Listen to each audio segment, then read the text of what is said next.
በትጥቅም ታግዞ አንድ ላይ ይሄንን መንግስት በዲፕሎማሲም በስነልቦናም በፖለቲካም በትጥቅም በህዝባዊ ቢተኝነትም ማስወገድ ባሁኑ ሰዓት ፋኖም ያነጋግሪ በመሳሪያ ነው እንጂ በመድፍና በአዳፍኔ በዚህ በከባድ መሳሪያም በቀላል መሳሪያም ነው እንጂ በድርድር አይደለም። በትጥቅ የታገዘ ህዝባዊ ቢተኝነት ነው የሚለው ነው የነሱ ትግል። ፋኖ ሲደራጅም ሲስታብሊሽ ሲሆንም በሰላማዊ መንገድ ነው የተደራጀ። የትጥቅ ትግል ሌላ የሰላማዊ ትግል ሌላ የሚል ተናግረውም አያውቁም።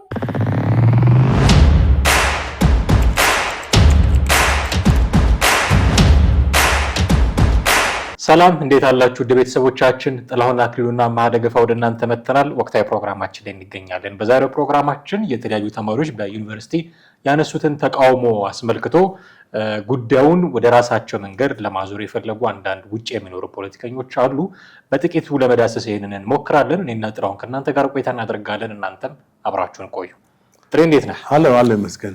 እንግዲህ የሰሞኑ ትኩረት ዩኒቨርሲቲዎቻችን በርካታ ዩኒቨርሲቲዎች ድሬዳዋ፣ አርሲ፣ ወለጋ፣ ደብረ ታቦር፣ ባህር ዳር በጣም በርካታ አምቦ ጭምር አርሲ ዩኒቨርሲቲዎች ተማሪዎች ጥያቄ ሲያሰሙ ነበር። በእርግጥ የዚህ የተማሪዎች ተቃውሞ መነሻ ፕሮፌሰር ብርሃኑ ነጋ የተናገሩት ንግግር ነው። ተማሪዎች 3ኛ ዓመት ትምህርታቸውን ከተከታተሉ በኋላ 1 ዓመት ብሔራዊ ግዴታ እንዲወጡ ማስተማር እንዲችሉ ማለት ነው። ለ1 ዓመት እንዲያስተምሩ። ይሄኛው እንደውም እሳቸው ያሉት ምንድነው የመምህራን እጥረት እያጋጠመን ስለሆነ ተማሪዎቹ ከመመረቃቸው በፊት የመምህርነት ፍቅር እንዲያድርባቸው ያደርጋል፣ ለዛ ጥቅም ይሰጣል በሚል 1 ዓመት እንዲያስተምሩ የሚል ምክር ሀሳብ በማቅረባቸው የተነሳ ተማሪዎቹ ይሄማ 1 ዓመት እድሜያችን ላይ መጨመር ነው የሚል ከፍተኛ ተቃውሞ ነው ያነሱት። በዚህ መነሻነት እንደውም ሌሎች ጥያቄዎችም አብረው መጠየቅ ጀመሩ። የምግብ ጥያቄ፣ በትምህርት የምናሳልፈው ጊዜ 20 ዓመት ሞላ 27 ሞላ እያሉ ሲደምሩም ሲቀንሱም ነበር። ይሄን ጥያቄ ይዘው ነው እነሱ በየትምህርት ቤት በየዩኒቨርሲቲ ግቢዎቻቸው ውስጥ ተቃውሞ ያሰሙት። ይሄ ተቃውሞ ተደርጓል በተለያዩ ዩኒቨርሲቲዎች ውስጥ። ይህንን ተቃውሞ ለራሳቸው ጉዳይ ግን የተጠቀሙበት ጉዳዩን በጣም ያራገቡት በርካቶች ናቸውና እንደውም ምን አይነት ድምፅ መሰማት ጀመረ? እነ ጀዋር መሐመድ በጣም በስፋት ሲያራግበው ነበረ። እነ ኢንጂነር ይልቃል ጌትነት ደግሞ የፋኖ ትግል የመሳሪያ ብቻ አይደለም ሁሉን አቀፍ የህዝባዊ ቢተኝነትም ጭምር ስለሆነ በሚል ከተማሪዎቹ እንቅስቃሴ ጋር ወስዶ ትግላቸውን ለማስጠጋት የሚደረጉ እንቅስቃሴዎች እናያለን። እና ይሄ እኔ ጥያቄ በዚህ ዙሪያ ጥሌ ተማሪዎቹ ያነሱት ትክክለኛ ጥያቄ አለ። እድሜያችን ላይ 1 ዓመት መጨመር ነው፣ መምህራን መሆን ሳንፈልግ ብናስተምርስ ውጤታማ እንሆናለን ነው የሚሉ የተብራራ ጥያቄዎች አሏቸውና ይሄንን ጥያቄ ለራሳቸው ወስደው ፖለቲሳይዝ ማድረጋቸው ከፋኖ እንቅስቃሴ ጋር መስፋታቸው ከነጀዋር እንቅስቃሴ ጋር መስፋታቸው የተማሪዎቹን ጥያቄ ራሱ አይጎዳውም ወይ? እሺ አሁን እዚህ ካነሳው ነጥቦች ውስጥ 3 ዋና ነጥቦች ላይ ነው ሐሳብ መስጠት የሚቻለው። አንደኛ የወጣው ፕሮፌሰር ብርሃኑ የትምህርት ሚኒስትር ፕሮፌሰር ብርሃኑ በህዝብ ተወካዮች ምክር ቤት ያቀረቡት በተማሪ በ3ኛ ዓመት ላይ ከ2019 ዓ.ም ጀምሮ ለ1 ዓመት እንዲያስተምሩ ይሄንንም ያሰጡበት ምክንያት መምህራን መቅጠር የደሞዝ ስላለ ያንን ኮምፐንሴት ለማካካስ የሚል ነው። ይሄ ምን ያክል አግባብ ነው መነሻው? ማለትም ለመምህራን እጥረት ስላለ ተማሪዎች እንዲያስተምሩ የሚለው ነገር ራሱ ምን ያክል አግባብ ነው የሚለው እናያለን። የጀዋርና የኢንጂነር ይልቃልን ቀጥረን እናያለን። ከዛ በፊት ግን መግለጫው ራሱ ማለት ምክንያታዊ ነው ወይ የሚለው ነገር ስትመለከተው ምክንያታዊነቱ ይጎለዋል። ተማሪ መምህራን እጥረት ስላለ የመምህራን የደሞዝ እጥረትን መቅረፍ የሚቻለው በመንግስት ባጀትና በተለያዩ ነገሮች ነው እንጂ ተማሪዎችን እዚህ ጋር ዋጋ በማስከፈል አይደለም ሊሆን የሚችለው። አንደኛ ተማሪዎቹም የተቃወሙበት ምክንያት በነገራችን ላይ በዩኒቨርሲቲዎቻቸው የተሰጠ መግለጫ የለም።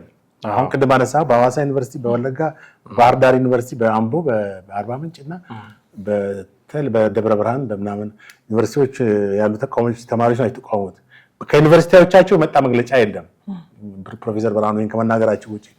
ነገር ግን አሁን ትምህርት 3 ዓመት ትምህርት ተምረው 3ኛ ዓመት ላይ ነው እንግዲህ ለመማር 1 ዓመት ሲቀራቸው ተመልከት። አሁን ፍሬሽማን የዛሬ 4 ዓመት ፍሬሽማን ተማሪዎች ፍሬሽማን ተምረው 3 ዓመት ነበር እንትሚሉት 3 ዓመት ነበር የሚያልቀው 4 ዓመት ተደረገ። አሁን በቅርቡ አሁን ደግሞ አንድ አመት ማስተማር አንድ አመት ነው የሚያስተምሩት። ስለዚህ ወደ 5 አመት ሊሆንባቸው ነው እንግዲህ። ተማሪዎቹ የሚያቀርቡት ቅሬታ ምንድነው? ቤተሰብ ይመረቃሉ ብሎ ያስጠብቃቸው እንደገና በህይወታቸው ላይ 1 አመት መጨመር በትምህርት እንትናቸው ላይ አመታቸው ላይ 1 አመት መጨመር ራሱን የቻለ ችግር ሆኖ እንዳለ እነዚህ ተማሪዎችንስ በማስተማር ሂደት ውስጥ አስገብተው ውጤታማ የማስተማር ሁኔታ ይፈጠራል ወይ? የተባለውንስ ለመምህራን የሰጠ የነበረውን የደሞዝ ሁኔታስ ይቀርፈዋል ወይ? ተማሪዎችስ በነፃ ነው እንዴት ነው የሚያስተምሩት የሚለው ነገር በመጀመሪያ ደረጃ እንደገና ትምህርት ማስተማር የሚችለው በመምህራን ማሰልጠኛ የተማረ ሰው ነው። ፔዳጎጂ ወሰደ ሰው ነው። አንድ ሰው ኢኮኖሚክስ ስላስተማርከው፣ ቢዝነስ አድሚኒስትሬሽን ስላስተማርከው፣ ማኔጅመንት ስላጠና፣ አካውንቲንግ ስላጠና ያስተምራል ማለት አይደለም። መምህር ይሆናል ማለት አይደለም። በናቹራል ሳይንስም ኢንጂነሪንግ ቢያጠና፣ ማቴማቲክስ ዋትኤቨር ፊዚክስ ቢያጠና ላያስተምር ይችላል። ምክንያቱም ፔዳጎጂ መውሰድ አለበት። በእርግጥ በ4 ኪሎ ዩኒቨርሲቲ የሚማሩ እንደ ፊዚክስ፣ ኬሚስትሪ እንደዚህ መሳሰሉትን የሚያስተምሩበት ሁኔታ አለ። ነገር ግን በአብዛኛው በሶሻል ሳይንስ ዲፓርትመንት ላይ ያሉ ሰዎች በቀጥታ ወደ ማስተማር አይገቡም። ማስተማር ባጭሩ በኮተቤ ማሰልጠኛ ዩኒቨርሲቲ ውስጥ የሚሰጥ ነው። ከዛ ነው አብዛኛው መምህራኖች የሚወጡት። እነዚህ ልጆች እንደገና ያውም ሳይጨርሱ ነው እኮ ጭራሽ ባልጨረሰ ተማሪ እንዴት ነው ተማሪ በጨረሰው ውጤታችን ትምህርት ፖሊሲያችን ተበላሽቷል ተባለው በጨረሰውም ተምረን እኮ ነው ትምህርት ጥራታችን ተበላሽ። አሁን ባልጨረሰው አስተማሪ ደግሞ ባልጨረሰው ከዩኒቨርሲቲ ወጥቶ ደግሞ እንደገና ሲያስተምር ደግሞ ምን ያህል እንደሚበላሽ ፕሮፌሰር እንግዲህ ያኛውን ያስተካከሉ ይሄን እንደገና ደግሞ ማበላሻውን መልቀቃቸው በጣም እርስ በርስ ግራ የሚያጋባ አዲስ ፖሊሲ ነው። በእርግጥ አሁን በቅርቡ ትናንት ነው ከትናንት ወዲያ ያወጣው በትምህርት ላይ ያወጣው ፖሊሲ የተማሪዎች ስነ ምግባር መመሪያ እሱ ጥሩ ነው። የቫለንታይን ዴይ የምን ዴይ የቀለም ቀን የደይ ቀን የምን ቀን ያለ የደይ ብዛት እኛ ምን አገባን በፈረንጅ ቀደይ አይደል እንዴ? ከፈረንጅ ምን የምንወስዳቸው መልካም ነገሮች አሉ። እነሱ ባበዱ ቁጥር ግን አብረን ማበድ የለብንም እና ይሄ ማቅረቱ ጥሩ ነው። አሁን ግን ይሄ ተማሪዎች ሁኔታ በጣም ፖሊሲው ራሱ ልክ ነው ወይ? ሌላ እንትን ብዙ ጥያቄ የሚያስነሳ ነው ከመነሻው። ልጆቹ የማስተማር ዩኒቨርሲቲ 3ኛ ዓመት የማስተማር ብቃት ይኖረዋል ወይ? የምሬን እኮ ነው። አንደኛ ማስተማር በራሱ እንትን አለው ፔዳጎጂ አለው። ሁለተኛ ልምድ አለው። ፍላጎትም ያስፈልጋል፣ ልምድም ያስፈልጋል። ፍሬሽማን በሚሆኑበት ሰዓት እኮ በአንድ ጊዜ ወደ ሌላኛውን ክፍል ማስተማርም ይከብዳቸዋል። በእርግጥ ፕሮፌሰሩ ያሉት የመምህርነት ፍቅር እንዲያድርባቸው ያደርጋል። መንግስት ነው እንደዚህ የሚለው። ትምህርት ሚኒስቴር እኮ እንደዚህ ያለው። ተማሪዎቹን መቼ አነጋገረ? አንድዮሽ ነው እኮ ሁለትዮሽ አይደለም። ዳያሎግ አደረገ፣ ሞኖሎግ ነው ካረገው እና ይሄ በጣም እንትን ነው። እሺ ወደ እነዚህ ሰዎች እንምጣ። ሁልጊዜ በኢትዮጵያ ውስጥ ፖለቲካን መቀማት የተለመደ ነው። በደርግ ጊዜ ጀምሮ ማለት ነው። ደርግ አሁን አብዮት የሚለው ቃል የደርግ አይደለም እኮ የህዝቡ ነው፣ የተማሪዎች ነው። ሪቮሉሽን እኮ ነው። ኦኬ አዎ፣ እሱማ ከህዝቡ በተለይ ከተማሪዎች ነጥቆ ደርግ እኮ ነጥቆ ነው እኮ ፖለቲክ እንትኑን ሪቮሉሽኑን ነው የነጠቀው እንጂ ደርግ ሲጀመር ጣልቃ ገባና አገሪቷ ባልተረጋጋችበት የፖለቲካ ሁኔታ አገሪቷን ለማረጋጋት ጣልቃ ገብቶ የወታደሩ ደሞዝ ጭማሪ ነበር፣ ሌሎች ነገሮች ነበሩ። እንግዲህ ያው በታሪክም እንዳነበብነውም እንደምናውቀው ከዛ አንፃር ነው እንጂ በንጉሱ ላይ የተነሳ ተቃውሞ በተለያዩ ማህበረሰብ ክፍሎች ማለት ነው፣ በገበሬው፣ በመምህራኖች፣ በታክሲ አሽከርካሪዎች፣ በተማሪዎች በተለይ ዩኒቨርሲቲ ተማሪዎች ጥላሁን ግዛው፣ በነዋለልኝ መኮንን፣ ማርታ በተለያዩ አጠቃላይ ዩኒቨርሲቲው መንቃት ሁኔታ ነበረ። የዓለም ፖለቲካ ደግሞ በጣም ተስፋፍቶ ነበር። ሶሻሊዝም በጣም እንትን ብሎ ነበረ። ያ ነው እንግዲህ ሪቮሉሽን ያሉ ኢቮሉሽንም አያቆም ደርግ። የማርክሲዝምም የካርሎስ የእንግሊዝንም የሌኒንም አንድም ቀጽ ያላነበቡ አብዛኛው ካድሮች ማርክሲዝም መመሪያችን ሌኒዝም መመሪያችን ብሎ ተነሱ። ያን ሰርቀው ነው ማለት ቀልፈው ነው። በእርግጥ በደርግ በአንድ በኩል እንደዛ ማድረጉ ትክክል ነው የሚሉ ሰዎች አሉ። ለምን ህዝባዊ አመጽ ይመስፋፋና ሀገሪቷ አላስፈላጊ ካዮስ ውስጥ ገባ ነበር። ንጉሱን ለማውረድ በሚካሄደው ጥረት ከተማ ውስጥ በጣም ህገወጥነት ይስፋፋል፣ የፖለቲካ ቀውስ ይፈጠራል፣ ግድያዎች ይስፋፋል፣ ብዙ ነገሮች ይከሰት ነበር። ግን ወታደር ጣልቃ ሲገባ ነገሮችን ተቆጣጠሩ። ያ ነው አድቫንቴጁ። ከዛ በኋላ ግን ስልጣኑን ማስረከብ የሚችልበትን አጋጣሚ ጥሎት ህዝባዊ አትሊስት ህዝባዊ መንግስት አይደለም ወታደራዊ መንግስት አድርጎ ተቀጠለ ደርግ። አሁን ደርግ ባጭሩ የተማሪውን አብዮት ነጥቋል ነው የምልህ። አሁንም እየተነጠቀ አሁን ደግሞ ኢንጂነር ይልቃል ጀዋር መሐመድ ደግሞ የዩኒቨርሲቲ ተማሪዎችን ህዝባዊ ተቋሞ መንጠቅ እንቅስቃሴ ታሪክ ራሱ ነው የመድገም ሁኔታ ተመለከታል። ጀዋር ምንድን ነው ያለው? ጀዋርማ እምቢ በሉ ነው በየፌስቡክ ያው ነጠቃ ነው አጀንዳ ነጠቃ ነው የሚለው አጀንዳ ነጠቃ ነው እንጂ ያው እሱ እምቢ በሉ ድሮ የተለመደ ነው ጀዋር። የጤና ባለሙያዎችም እንትን ሲሉ እሱ አሁን ምንድነው የሆነች ኮሽ ካለች ቶሎ ድምጽ ማሰማው ጀዋር ነው። እሱ የታወቀ ነው። ያው ህዝባዊ እምቢተኝነትን በቄሮ ጀምሮ ውጤት አመጣል። ኤኒዌይስ ውጤቱ እንግዲህ በኋላ ላይ በጎ ነው መጥፎ ነው የሚለው ሌሎች እንተዋለን። ያው የለውጡ መንግስት ለውጥም አለው በዛው መጠን ደግሞ ነውጥም አለው የመጣው ነገር ማለት ነው። አሁን የጀዋር እንግዲህ ህዝባዊ እምቢተኝነት እኔ በጣም ከሚገርመኝ የጀዋር እንትን ማለት የቄሮን ሞቢላይዝ ማድረጉና እሱ እንዳለው ነው። ከትምህርት ጋር ያለው አታችመንት በጣም ይገርመኛል። ትምህርት ቢሮን የሚፋታ ሰው አይደለም። ሁለት ጊዜ ማትሪክ እንትና ሰርቆ አይደል እንዴ? ኦፍ ኮርስ እኔ ያስገረመኝ አንድ ጊዜ በወቅቱ የትምህርት ቢሮ የፈተና ክፍሎች ኃላፊ እንዴት ነው ቮይስ ኦፍ አሜሪካ ነው ከዚህ በኋላስ ብሎ ሲል ጀዋር ምን አለ ቀጥሎ አሁንም እናሰርቀዋለን አለ። ድጋሚ እናሰርቀዋለን ያለ ሰው ነው። ምን ያህል ዘልቆ ሰንጥቆ ገብቷል ማለት ነው። ማለትም እሱ ሰንጥቆ መግባት ሳይሆን መረጃ የሚሰጡ ሰዎች እዛ ትምህርት ቢሮ ውስጥ የፈተና ክፍል ኃላፊዎች ውስጥ ፈተናን የሚያክል ነገር የሚሰጡ ለጀዋር እንደነበሩት መለከታለን። ድጋሚ እናሰርቀዋለን ሲል እንግዲህ ያ ነው። ሌላ ምንድነው? በመንፈስ ወይም በመንፈስ መጥቶ አይደለም የሚያሰርቀው አይደለም። ሰዎች ስላሉ በቃ ግድ የለም የሚሉ ምናልባትም እዛ ጋር የነበሩ የቄሮ ድጋፍ የቄሮ የሚደግፉ ሰዎች ሊኖሩ ይችላሉ። በአመራር ላይ ያሉ ስልጣን ላይ ያሉ ማለት ነው። በኢህአዴግ ውስጥ ኢህአዴግ ስልጣን ላይ ያለ ሲሰርቅ የነበሩ እና ሰውየው ምለው የማሉ እግዚአብሔርን ምናምን እያሉ ሲናገሩ ያሳቁኝ። የትምህርት ክፍል ቢሮ ኃላፊ ቮይስ ኦፍ አሜሪካ ከዚህ በኋላማ አያሰርቅንም እግዚአብሔርን ምናምን እያሉ ሲሉ እንደው የሞኝ ፖለቲካ አይነት ነው እሳቸው ሲናገሩ የነበሩት። ምክንያቱም እዚህ ፖሊሲ ነው አገር ነው በመሐላ የምትለው አይደለም አይደል? ፈተና ጥብቅ የሆኑ ሴኩሪቲዎች ጥብቅ የሆኑ የፈተና ቁጥጥር ያስፈልጋል እንጂ እሳቸው ስለማሉ አይደለም። ኤኒዌይስ በጫብጮት የዛን ጊዜ ትምህርት ቢሆን ሁኔታ እንዴት እንደነበረ እናስታውሰዋለን። አሁንም አጀንዳ ይሄን የትምህርት ተማሪዎችን ትንሽ ኮሽታ ሲሰማ ህዝባዊ እምቢተኝነትን በሉ ማለት ምን አሁን እኔ ለተማሪዎቹ ጥያቄ ራሱ ይጠቅማቸዋል ይረባቸዋል ወይ? ጥያቄዎቻቸው እንደውም በፖለቲካ ስም እንዳይመለስላቸው የሚያደርግ አይሆንባቸው። አሁን እኮ እሱ ነው እኮ ወደ ፖለቲካ አጀንዳነት ቀይሩት ነው በአንድ በኩል ወደ ፖለቲካ አጀንዳነት። ምክንያቱም ይሄ ፖለቲካ አጀንዳ አይደለም የትምህርት አጀንዳ ነው። የትምህርት የራሳቸው የተማሪዎቹ ብቻ ጉዳይ የአካዳሚክ ጉዳይ ነው። ወደ ህዝቡም ከግቢም ሊወጣ የሚችል ነገር አይደለም። በዛ በካምፓስ ውስጥ ከትምህርት ከዩኒቨርሲቲዎቻቸው ጋር የተማሪዎቹና የፕሮፌሰሩ አካዳሚክ እንትኑ ጋር እዛ ሊጨርሱት የሚችሉት ነገር ነው እንጂ ወደ ህዝብ የሚሰራጭ አይደለም። እንደ ባለፈው 10 ዓመት ድንጋይ የሚወራወሩበት አንዱ ብሔር ሌላው ብሔር የሚያጠቃበት ሁኔታም አይደለም። በአገሪቷ ፖለቲካ ውስጥ ዘለውም የሚሉት አይደለም።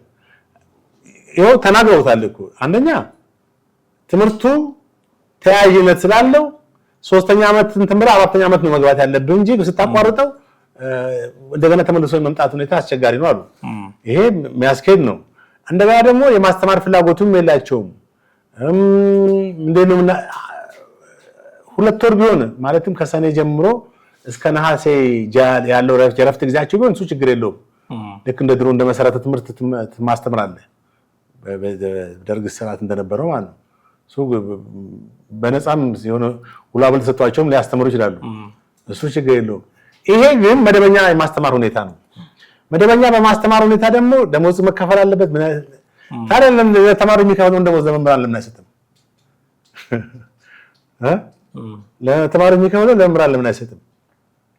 እንደገና ተማሪዎች ፍቅር ያድርባቸዋል እስከሚባለው ተማሪዎች ጋር ፍቅር አድርባቸው ማለት እኮ ኬጂ ተማሪዎች እኮ አይደለም መወያየት የሚያስፈልገው ተማሪዎቹ አጀንዳው ማቅረብ ነው ከዛ ያን ላይ ኮሜንት ይሰጡበታል ክሪቲክስ ይኖራል የተለያዩ ሐሳቦች ሲንሸራሸሩ የተሻለ ሐሳብ ወጥቶ ያ ነው ተቀባይነት ሊኖረው የሚገባው እንጂ ብርሃኑ ተነስቶ በህዝብ ተወካዮች ምክር ቤት ያንን ስላቀረበ ትክክል ነው ማለት አይደለም ግን አሁን ጉዳዩ ቤቱም ቢሆን የትምህርት ሚኒስቴርና የተማሪዎች ጉዳይ ነው ይሄ ሆኖ ያለ ግን ሌሎች ፖለቲከኞች አውራታ እየገቡ ከጀዋር ሌላ አጀንዳ መጥለፍ የፈለገው ኢንጂነር ይልቃል ጌትነት ነው እሱም ያው ብዙ ጊዜ አንስተነዋል እሱን አጀንዳ በዚህ በተለያየ ፖለቲካ ላይ በተለይ በፋኖ ጋር አያይዞ የሚሰጠው ነገር ከዚህ በፊት ሰላማዊ ትጥቅ ትግል አስፈላጊ አይደለም የትጥቅ ትግል ነው የሚያስፈልገው ብሎ የደመደመ ሰው ነው ግን ሄዶ መሳሪያ ሲያነሳና ሲዋጋ አላየንም ደጋፊ ነው በሐሳብ ነው መሳሪያ ያለው ሐሳቡ ላይ ነው እንጂ እጁ ላይ የለም አዎ ማበረታታት ነው የተያዘው ይልቃል አሁን ደግሞ ከመሳይ አንድ ቆይታ ነበራቸው ከመሳይ እንትና ጋር ከመሳይ መኮንን ጋር ቆይታ ነበራቸው ከአንተ ከመጣውበት ከኢትዮጵያ ከመጣው ጀምሮ ያለውን ቃለ መጠይቄ መለስ ብለህ ማየት ይችላል ያንን ካየህ እኔ የፋኖን ትግል እስከማቀው ድረስ በግልጽም ዛሬ ተናገር ካልከኝ ሲጀምሩ ጀምረው የማቃቸው ልጆች ጎጃም አካባቢ ያሉ ገና የፋኖን እንቅስቃሴ ማሰልጠን በተለያየ ቦታ በጎንደርም በሸዋም በወሎም በጎጃምም የአማራ ህዝባዊ ኃይል ብለው ማሰልጠን ሲጀምሩ ጀምረው ያለውን እንቅስቃሴን የማቀው በትጥቅ የታገዘ ህዝባዊ እምቢተኝነት ነው የሚለው ነው የነሱ ትግል በግልጽ የማቀው ስለዚህ በየትኛውም ቦታ ያለ ትግል ሁሉ ይሄንን ትግል ከበሳ ቦታ ያስለቀቁ ቦታ እየተቆጣጠሩ የሚደረግ ትግል ሳይሆን ሁሉ አቀፍ የሆነ ትግል በአጠቃላይ በሲቪክ ማህበራትም በአጠቃላይ በፓርላማም በደህንነትም በመንግስት ውስጥም ያለ በትጥቅም ታግዞ አንድ ላይ ይሄንን መንግስት በዲፕሎማሲም በስነ ልቦናም በፖለቲካም በትጥቅም በህዝባዊ እምቢተኝነትም ማስወገድ ከዛ ቀጥሎ ደግሞ የአማራን ህልውና ከታገዝን በኋላ የኢትዮጵያውያንን የሚመለከት የጋራ የሽግግር ሂደት ማቋቋም ነው የሚል እንጂ የትጥቅ ትግል ሌላ የሰላማዊ ትግል ሌላ የሚል ተናግረውም አያውቁም ስንናገር የነበረው ባለፉት 2 ዓመታት ያየነው ግን ምናልባት ሲጀመር እንደዛ አይነት አቋም ኖሮት የፋኖ ትግል ተነስቶ ሊሆን ይችላል በመሳሪያ የታገዘ ህዝባዊ እምቢተኝነት የሚል ዓላማ አንግቦ በሂደት ግን ተቀይሯል አሁን ባለው ሁኔታ የፋኖ ትግል በፍጹም አሁን ከምትለው ጋር የሚገናኝ እንቅስቃሴ ያየንበት አይደለም መሳሪያና መሳሪያ ብቻ ነው ስለዚህ ሲጀምር የነበረው አንዳንድ ነገሮች ሲጀምሩ የሆነ ነገር ይሆናል በመሃል ግን በሚፈጠሩት የተለያዩ ክስተቶች እየተለወጠ እየተቀየረ ሙሉ በሙሉ አሁን የፋኖ ትግል በመሳሪያ በሚመጣ ለውጥ ላይ የተንጠለጠለ ሆኗልና አሁን በመትለው ነገር የፋኖ ትግል ሊገለጽ የሚችል ነው ማለት እንችላለን ይልቃል ያው ለማጠጋጋት የሚናገራት ንግግር ነች አንድ አሁን ጉዳዩ ህዝባዊ ቢተኝነት ነው ቀዩንና ጥቁሩን ማመሳሰል ምን ሊመሳሰሉ የማይችሉ ነገሮች ማለት ፋኖ ሲደራጅም ሲስታብሊሽ ሲሆንም በሰላማዊ መንገድ ላይ ተደራጀ ለትጥቅ ትግል ነው ፋኖ ከስሙም ከምኑም መሳሪያ ይዞ እንጂ በጠቅላላ ጉባኤ ሰብስቦ በአዳራሽ ውስጥ ነው እንደ በስክሪፕቶና በወረቀት ተገናኘው በመሳሪያ ነው ተደራጀው የተጀመረው ስታብሊሽ ሆኖ መቼ ነው ህዝባዊ እንትን ያካሄደው ማለት ህዝባዊ ሰላማዊ የሆነ ህዝባዊ ትግል ያካሄደው ወይስ መግለጫ መስጠታቸው ነው ሰላማዊ ትግል ያስባለው የፋኖ አመራሮች ገባ አሁን እንትና ለማግደል የሞከረው መሳይ ሲጠይቀው ህዝባዊ ትግልም ነው እንደገና ፓራሌል ያካሄዱ እንደዛ የሚባል ነገር የለም ትጥቅ ትግል የሚያካሄድ ትጥቅ ትግል ነው ሰላማዊ ትግል የሚያካሄድ ፓርቲ ሰላማዊ ትግል ሁለቱንም አንድ ላይ ያቀናጁ ሜድ አሁን ሁሉንም ያስፈልጉ አሁን የተማሪዎቹም አሁን እዚህ ጋር ደግሞ አሁን ኢንጂነር ይልቃል ደግሞ ምንድነው ያለው የተማሪዎችን ኢንክሉሲቭ እንዲያደርጉ የፋኖ አቀፍ ነው ትግላችን ነው አሁን በአርባ ምንጭ የተነሳው በዚህ በሐዋሳ ዩኒቨርሲቲ የተነሳው በባህር ዳርም የተነሳው በአለማያ የተነሳው ተቋሞ የፋኖ ነው ብሎ ነው ለመደበደብ የሞከረው ምን አይነት ሞኝነት ነው በጭራሽ ተማሪዎቹ ያነሱት የፕሮፌሰር ብርሃኑ ያወጣው እንትን ነው። እዛ ላይ ነው ተቃውሟቸውን ያሰሙ። ለምን ብርሃኑን መግለጫ ጠበቁ ታዲያ? እንደዛ ከሆነ ብርሃኑ መግለጫ ሳይሰጥ የዛሬ 6 ወር 7 ወር አምና ፋኖት በተነሳበት ጊዜ ባለፉት 2 ዓመታት ለምን አብረው አጋርነታቸውን አላሳዩ? ይሄን አጋጣሚ ለምን መጠበቅ አስፈለጋቸው? ሞኝነት ነው። አየህ፣ ይሄ ነው አጀንዳ ለመንጠቅ ማለት አጀንዳ ነጥቆ ወለ ራስ ወይ ለሚያግፉት አካል ለመስጠት የሚደረግ እንትን ነው እና የይልቃልም ንግግር የሚያስኬድ አይደለም። የጀዋርም እንዳልኩት ምልህ ህዝባዊ እምቢተኝነትን ቀጥሉ እንዴ! ህዝባዊ እነዚህ ልጆች እሺ መንግስት ቢተውስ ይሄን በቃ ስላልተቀበላችሁት ትችዋለሁ ቢል አሁንም ህዝባዊ እምቢተኝነታቸውን ይቀጥሉ። ልክ እንደ ደሞዝ ጥያቄ አሁን እንደ ደሞዝ ጥያቄ አመጻችሁን ቀጥሉ ነው እኮ በዩኒቨርሲቲ ውስጥ አሁንም። ከዛ ደግሞ ወደ ብሔር ጉዳይ ግቡ ቀስ ብላችሁ እንደዛ ነው። አሁንም የብሔር አራራው በቀላሉ ስለማይለቀው ያው በቀላሉ አይለቅም። አንዴት የታክቲክ ሽፍት ያደረገ አይመስልም። አሁን ከዚህ በፊት እሱ ያደርግ የነበረው ያው ቄሮዎች ነበሩ በማህበራዊ ሚዲያ እንዲያደርጉ ኦልሞስት ትዕዛዝ የሚሰጣቸው ማለት እንችላለን። አሁን እነሱን የሚያዝበት የለም። ማንዴት አሰጥተውታል። ቄሮ ማንዴት በፊትም አልነበረም፣ ተሰሚነት ነበረው። አሁን ሆነ የፖለቲካ ትከሻ ነበር። በቃ አሁን እሱ ጀዋር የመደመጥ ሳይኮሎጂ እንትን ውስጥ ገብቷል። የተደመጥኩ አይደለም አቴንሽን ሲከር አቴንሽን ምንም በለው ትኩረት ፍለጋ ትኩረት አቅጣጫ የሚፈልጉ ሰዎች አሉ ሶሻል ሚዲያው ላይ ምናምን ለነሱ ብቻ እንድታወራ። አሁን በጣም ሀገሪቷ ደግሞ ችግር ውስጥ የገባችው በቃ በዚህ ውስጥ ነው። ያን ብድግ ብሎ ሶሻል ሚዲያ ላይ ወደሱ ብቻ አቴንሽን በዚህ ጥናት ቢካሄድ ጥሩ ነው። እንደው በዚህ ጉዳይ ላይ አቴንሽን ሲከሮች ተብሎ ትኩረት ፈላጊ ሰዎች በብዛት እና አሁን የጀዋር ምንድነው ያን ሚሊዮን ወጣት የሚደግፈው ወጣት ባንዴ ረግፎበታል። የቄሮ ወጣት በተለይ ታስሮ ከተፈታ በኋላ ቄሮ ስለዚህ ጀዋር የሚያወራም አንድም ቄሮ የለም፣ ትተውታል። አሁን እሱ ምንድነው የሌላውን ኢትዮጵያ ህዝብ ለመያዝ እንደምታውቀው ገና እንደመጣ ከትግራይም ጋር የጀመረው ነገር ነበር ከህወሓት ጋር። ያንንም እስከ ዳር አላስኬደውም ተወ። ከዛ በኋላ ደግሞ የተለያዩ ጉዳዮችን ሲያነሳ ነበር። የተለያዩ መብቶችን ሲቪል ራይት አይነት ነገር ሆኖ ሲያነሳ ነበር። ሲቪል ራይት አክቲቪስት አይነት ሆነ። ወደ ፖለቲካል አክቲቪስትነት ወደ ሲቪል ራይት ወደ እንትን ገባ። አሁን ደግሞ የዩኒቨርሲቲ የጤና ባለሙያ የሐኪሞች ጥያቄን አንገብጋቢ ጥያቄ ብሎ እንትን ማለት ጀመረ። በቅርቡ ደግሞ ተጨመረ የተባለው ደሞዝ አልተከፈለም የሚሉ ጉዳዮችን ሲያነሳ ነበር። የደሞዝ ጭማሪውንም አብሮ አየ ሲቪል ራይትስ አክቲቪስት ሆነ። ከዛ ደግሞ የጠቅላይ ሚኒስትሩ ቀንደኛ ተቺና ነቃፊ በመሆንም የተለያየ እንትኖችን መጽሐፉንም ያው ጽፏል። አልጸጸትም ብሎ ያ ሁሉ ህዝብ ጋር አስገድሎ ያን ሁሉ ህዝብ አስጨፍጭፎ ይቅርታ ተጸጽቻለሁ የሚለውን ማውጣት ሲገባው አልጸጸትም ብሎ ወጣ። ከልደቱ አያሌው የተማረ ይመስላል። ልደቱ አያሌው የከሰርኩኝ ፖለቲከኛ ነኝ ካሉ በኋላ ከዚህ በኋላ ከከሰረ ፖለቲከኛ ጋር ማን ይደረካል የሚል አይነት የከሰርኩ ፖለቲከኛ ነኝ ብለዋል። እንደዛ አሁን የወጣው አዲስ መጽሐፍ ከዛ በፊት ነው ያለው። የከሰርኩ ፖለቲከኛ ነኝ የከሰርኩኝ ፖለቲከኛ ነኝ። ምክንያቱም ምንድነው አለቱ ከሰው 97 ነው ነገሩ እውነቱን ነው። የከሰርኩኝ ፖለቲከኛ ነኝ ብሎ በጣም ብዙ ፖለቲካዊ ኪሳራዎች ስላስተናገደ አሁን ተጸጽቻለሁ ቢል ጀዋር መሐመድ ተመሳሳዩን ኪሳራ ሊያስተናግድ ይችላል። ስለዚህ አልጸጸትም ንስሓ አልገባም እኮ ነው። ንስሓ ምን ይሳልኛል? ኤኒዌይስ የጀዋርም ሁኔታ አሁን የሚጠልፈውን ፖለቲካ ነው ያጣው። የጠለፋ ፖለቲካ ላይ ነው ያለው።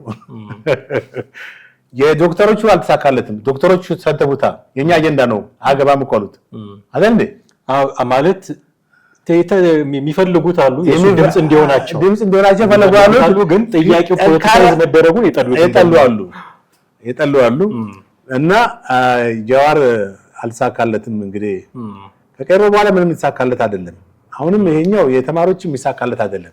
ምክንያቱም ተማሪዎቹ በምንም ተአምር ወደዚህ ወደ ፖለቲካ ጥያቄ ይገባሉ። ኢንጂነር ይልቃልም እንደሚለው የፋኖን እንትን እንዴ መሳይ መጨረሻ ላይ የተናገሩን እንትን አንሳ ሲጀምሩ የተለያዩ እንትን አካሄዶችን ነው ማለት ሰላማዊ ጥያቄ ብሎ ነው አይደል? ሰላማዊ ሰልፍ ይደረግ ነበር አማራ ክልል በጣም በሰላማዊ ከዛ ግን መልኩን እየቀየረ ሙሉ በሙሉ መሳሪያ የሚሳይል ሆኗል። በአሁኑ ሰዓት ፋኖ የሚያነጋግር በመሳሪያ ነው እንጂ በመድፍና በአዳፍኔ በዚህ በከባድ መሳሪያም በቀላል መሳሪያም ነው እንጂ በድርድር አይደለም። ስለዚህ ምናልባት እንግዲህ ፋኖ ሊደራደር ከፈለገ ኦፊሻሊ ትጥቅ ማስፈታቱና ወደ ሰላማዊ ድርድር መምጣቱ ማሳወቅ መቻል አለበት። አሁን ባለው ተጨባጭ ሁኔታ ግን ፋኖ ሲባል የታጠቀ ኃይል ነው ወደ አእምሮ የሚመጣው። አሁን እኮ የኢንጂነር ሊቃል ጥረት እያደረጉ ያሉት ምንድነው? ሰላማዊ ትግል ብቻ ብሎ ትግል የለም፣ የትጥቅ ትግል ብቻ ብሎ ትግል የለም፣ ሁሉን አቀፍ ትግል ነው። በዛ ህዝባዊ ቢተኝነት ታደርጋለህ እንደ ተማሪዎቹ፣ በዚህ ደግሞ ትታገላለህ። ምን አይነት ዴፊኒሽን ነው ማለት? አሁን እንደዚህ አይነት ዴፊኒሽን ሰላማዊ ትጥቅ የሚባል የለም፣ እንትን የሚባል የለም። ሲንጀም እንደውም እሳቸው ያሉት እኮ ምንድነው ገና እንቅስቃሴውን ሲጀምሩ ጎጃም ውስጥ ነበርኩኝ። ገና እንቅስቃሴውን ሲጀምሩ አውቃለሁ። ዝም ህዝባዊ ቢተኝነት ብቻ ብሎ አይደለም ትጥቅ ትግል ብቻ ሁሉን አቀፍ ትግል። እኔ ዳንኤል ተፈራ ባለፈው የተናገረው ስለ ሀብታሙ አያሌው እና አንሳው ልድገመው። እሺ ከዛን ቃላትን አደራጅተህ መናገር ብቻ አሁን ብዙ ጮሌ አፎች አሉ። በሶሻል ሚዲያው ሁሉም ጮሌ አድርጓል። ሳያነቡ ብዙ የሚተነትኑ ሰዎች ሞልተ በስተዋል ሀገሪቷ ላይ። ምንም ከወረቀት ጋር ግንኙነት ሳይኖራቸውም ተንታኝ የተባሉም ሰዎች በስተውልዳል። አስቸጋሪ ነው። አሁን ይሄ በጣም የሚገርም ያው በሰሞኑ የምንሰማቸው ብዙ ነገሮች አሉ። እውቀት አስፈላጊ እንዳልሆነና ባታነብም ባትማርም በዝም ብሎ ወይ በድንቁርና እውቅና የማግኘት በመሰገጥ ብቻም እውቅና ታገኛለህ ወደሚለውም ተደርሷል። አሁን ኢንጂነር ዝልቃል በእርግጥ የተማረ ነው፣ ኢንጂነር ነው። ግን በምን ዴፊኒሽን ነው በምን ጽንሰ ሐሳብ ነው ህዝባዊ ቢተኝነትና ትጥቅ ይዞ መንት ማለት አንድ አይነት ሊሆን የሚችለው? ህዝባዊ ቢተኝነት እኮ መሳሪያ አትይዝም እኮ መጀመሪያ ያልታጠቀ ኃይል ነህ። በቃ ተቃውሞህን በእንቢተኝነት የምታሳይበት ነው። ትጥቅ ደግሞ መቼ የተዋጋህ ነው እኮ። እንዴት ነው አንድ ሊሆኑ የሚችሉት? ያ እኮ ሰላማዊ ትግል እኮ ነው። ይሄ ደግሞ ትጥቅ ትግል ነው። ሰላማዊ ትግልና ትጥቅ ትግል በጣም ባይፋር ዲፈረንስ ይዩናላችሁ። ስለዚህ ሁለቱን አንድ ነው ብሎ መናገር ስለቻለ ብቻ ይሄን ነገር መሳይ ጋር ተናገረ። አየህ እውነት ይመስላል። አሁን ስታየው ላይላውን ስታየው እውነት ነው፣ አንድ ነው። መቃወም እንዴት መቃወም መሳሪያ ይዘህ ስትቃወምና ነው ብለህ ዝም ብለህ ስትቃወም አንድ ነው እንዴ? እና ይሄ በጣም ትልቅ ነው። በአጠቃላይ ግን ጀዋርም ሆነ የኢንጂነር ይልቃል ሐሳብ ከተማሪዎቹ ጋር የተማሪዎቹ ይዞ ከተነሱት ሐሳብ ጋር ሊገናኝ ይችላል ብዬ አላስብም። ምናልባት መንግስት በቅርቡ በዩኒቨርሲቲ ደረጃም ይሄን መግለጫ ይልካል፣ ዩኒቨርሲቲዎችም ያሳውቃሉ። ከዛ በኋላ ውይይት ይካሄዳል። እንደ ኦፕቲሚስት ማወራው ማለት ነው። ፕሮባብሊ የሚተው ነው የሚመስለው። እንደ ኦፕቲሚስት እኮ እንደዛ ነው ማለት ኦፕቲሚስት ሆኜ ስናገር ውይይቱ ይካሄድና ውይይቱ ተማሪዎቹ በማይቀበሉበት ሰዓት የሚቀር ይመስለኛል። ምናልባት ቤስት ኦፕሽን ፍላጎት ያላቸውን ተማሪዎች በክልሉ ለምሳሌ ከክልል የመጡ ነዋሪዎች እዛው በክልላቸው እንዲያስተምሩ እንጂ ከአዲስ አበባ ተነስቶ ወደዛ አርባ ምንጭ ላይ ያስተምር ወይም ሐዋሳ ላይ ያስተምር ልትል አትችልም። የራሱ የሆነ መፍትሄ ይኖረዋል በመነጋገር እንጂ ጉዳዩን ከፋኖ ጋር ማያያዝ ጉዳዩን በእንቢተኝነት ቀጥሎ ብሎ ፖለቲሳይዝ ለማድረግ ማሰብ አሁንም በኢትዮጵያ ውስጥ የተረጋጋ ፖለቲካ እንዳይኖር የሚፈልጉ ግለሰቦችና ተቋማቶች እንበላቸው የትኛውንም ኮሽታ እየፈለጉ እሱን ማስፋት ላይ የተጠመዱ ነው የሚመስለው።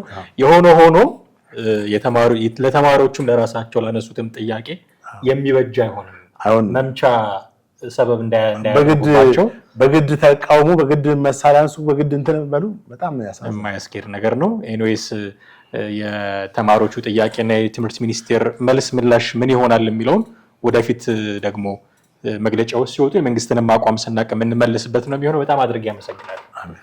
ውድ ቤተሰቦቻችን እናንተም ከኛ ጋር ነበራችሁ ቆይታ እጅግ አድርገን እናመሰግናችኋለን። የዛሬውን ፕሮግራማችንን እዚህ ላይ እናበቃለን። ጥላሁን አክሊሉና ማህደገፋ ነበርን።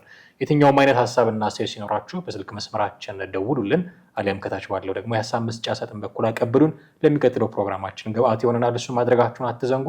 ጤና ይስጥልን።